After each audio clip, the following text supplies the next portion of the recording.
అమరావతిలో సాగునీటి సంఘాల అధ్యక్షులతో భారీ సమావేశం నిర్వహించినట్లు మంత్రి నిమ్మల రామానాయుడు తెలిపారు. ఈ సమావేశానికి CM Chandrababu, deputy CM Pawan Kalyan హాజరు కానున్నట్లు వెల్లడించారు. ఈ సందర్భంగా 5 ఏళ్ల గత ప్రభుత్వ విధ్వంస పాలనకు ఇరిగేషన్ వ్యవస్థ గాడి తప్పిందని ఆవేదన వ్యక్తం చేశారు.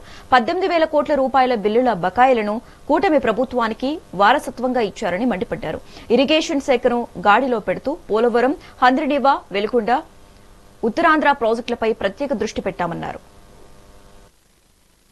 ధ్వంస పాలనకు ఇరిగేషన్ వ్యవస్థ కూడా గాడి తప్పి 18,000 కోట్ల బిల్లుల బకాయిలు వారసత్వంగా ఈ ప్రభుత్వానికి ఇచ్చినటువంటి స్థితిలో మళ్ళీ ఇరిగేషన్ శాఖను గాడిలో పెడుతూ ఒక పక్కన పోలవరం, వెలిగొండ, హంద్రినీవా, గాలేరు నగరి, ఉత్తరాంధ్ర ప్రాధాన్యత ప్రాజెక్టులు, ఇట్లా రిజర్వాయర్లు సైతం. ఎందుకంటే ఈ రోజుకి ఒక ఖరీఫ్ పంట ముగిసినా కూడా ఈరోజు రాయలసీమ పోతే ఇప్పటికీ జలాశయాలు నీటితో కలకల్లాడుతూ అక్కడ ఉన్నటువంటి ప్రజలు చెప్తూ ఉన్నారు, ఎప్పుడో శ్రీకృష్ణ దేవరాయల కాలంలో మా యొక్క చెరువులన్నీ కూడా కలకల్లాడుతూ ఉండేవి, మళ్ళీ ఇప్పుడు చంద్రబాబు నాయుడు గారి హయాంలో మరి ఈవేళ మళ్ళీ కలకల్లాడుతూ ఉన్నాయి, ఈవేళ మా భూగర్భ జలాలు సైతం పెరిగినవి అని చెప్పి ఎంతో తృప్తిని మరి అక్కడ రాయలసీమ ప్రజలు కూడా మాట్లాడుతూ ఉన్నారని అంటే ఈ రకంగా ఈ 18-20 నెలల చంద్రబాబు నాయుడు గారి కృషి ఫలిస్తుంది అనే దానికి ఇదొక ఉదాహరణ అనే విషయాన్ని కూడా సందర్భంగా తెలియజేసుకుంటూ,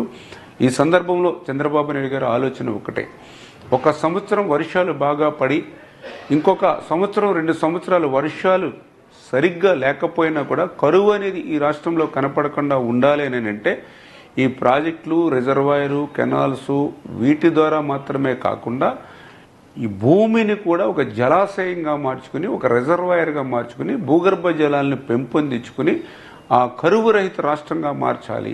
5 ఏళ్ల వైసీపీ